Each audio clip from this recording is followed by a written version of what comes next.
مثل انجم افق قوم پہ روشن بھی ہوئے، بت ہندی کی محبت میں برہمن بھی ہوئے، شوق پرواز میں مہجور نشے من بھی ہوئے، بے عمل تھے ہی جواں دین سے بدظن بھی ہوئے، ان کو تہذیب نے ہر بند سے آزاد کیا، لا کے کعبے سے صنم خانے میں آباد کیا۔ اقبال کہتے ہیں کہ تمہاری حالت تو یہ ہے کہ قلیل عرصے کے لیے قومی افق پر ستاروں کی طرح سے روشن ہو گئے، پھر ہندوستان کو اپنا وطن تصور کر کے تم اسی کے ہو رہے، اور اپنے مذہبی اور قومی تقاضوں کو قطعی فراموش کر دیا، اور دوسرے مقامات پر جانے کے لیے پر تولے تو گھر کو بھی بھلا دیا، اور تمہاری اولاد، تمہارے فرزند تمہاری ہی طرح بے عمل تو تھے ہی، دیکھا دیکھی دین سے بدظن بھی ہو گئے۔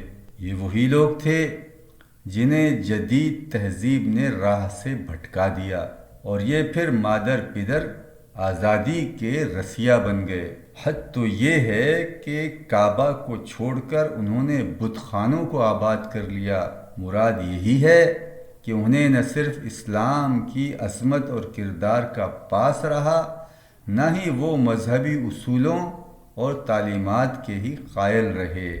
خیز زحمت کشے تنہائی صحرا نہ رہے، شہر کی کھائے ہوا بادی پیمان رہے، وہ تو دیوانہ ہے بستی میں رہے یا نہ رہے، یہ ضروری ہے حجاب رخ لیلا نہ رہے، گلے جور نہ ہو شکوے بیداد نہ ہو، عشق آزاد ہے کیوں حسن بھی آزاد نہ ہو۔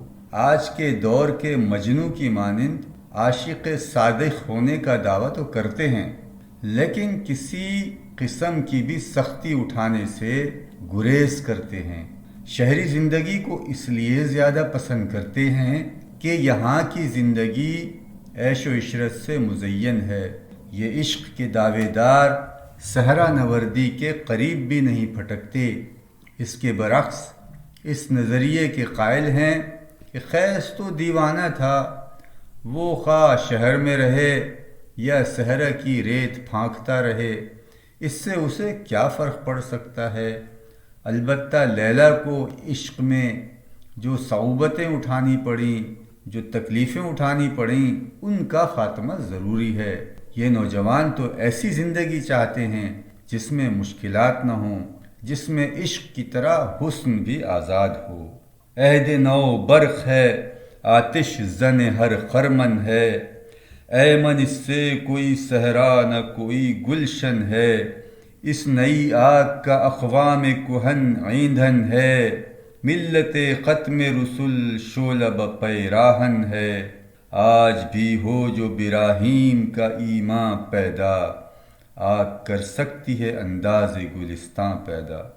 آج کل کے زمانے کی مثال ایسی بجلی کی طرح ہے جو ہر کھلیان کو پھونکنے کے لیے ہر وقت تیار رہتی ہے۔ اس بجلی سے کوئی صحرا اور کوئی گلستان محفوظ نہیں ہے، اور سچ پوچھئے تو یہ ایک ایسی آگ کی طرح ہے جس کا ایندھن خدامت پرست اقوام کو قرار دیا جاتا ہے، جس کے سبب نبی آخر الزماں کی امت کا پیراہن جل کر خاک ہو رہا ہے۔ مقصد یہ ہے کہ جو قدامت پرست اقوام نئے زمانے کا ساتھ نہیں دے سکتی، ان کو یہ بجلی ختم کرنے پر تلی ہوئی ہے۔ اس ساری صورتحال کے پیش نظر مسلمانوں کو پریشان نہیں ہونا چاہیے، اس لیے کہ آج بھی اگر ان میں حضرت ابراہیم جیسے پیغمبروں کا عقیدہ پیدا ہو جائے تو پھر ان کے عہد کی طرح آج بھی ہر آگ گلستان بن سکتی ہے۔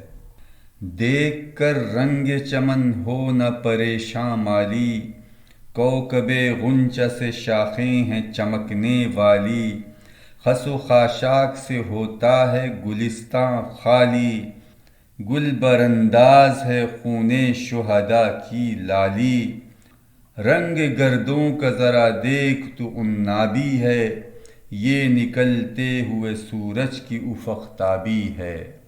ملت مسلمہ کی جو ابتر صورتحال ہے اس کو دیکھ کر پریشان نہیں ہونا چاہیے۔ بے شک یہ چمن اجڑا ہوا ہے، تاہم جلد ہی اس میں بہار آنے والی ہے۔ اب یہ چمن گھاس پھوس اور غیر ضروری اشیاء سے پاک ہونے والا ہے۔ شہداء کے لہو کی سرخی اب یہاں پھول بکھیرنے والی ہے۔ ذرا غور سے دیکھ کہ آسمان کا رنگ بڑی تیزی کے ساتھ عنابی ہوتا جا رہا ہے۔ یہ اس امر کی علامت ہے کہ اندھیری شب کے بعد سویرا بھی آنے والا ہے، اور ظاہر ہے کہ یہ طلوع آفتاب کے آثار پیدا ہونے لگے ہیں۔ امتیں گلشن ہستی میں ثمر چیدہ بھی ہیں، اور محروم ثمر بھی ہیں، خزاں دیدہ بھی ہیں۔ سینکڑوں نخل ہیں کاہیدہ بھی مالیدہ بھی ہیں، سینکڑوں بطن چمن میں ابھی پوشیدہ بھی ہیں۔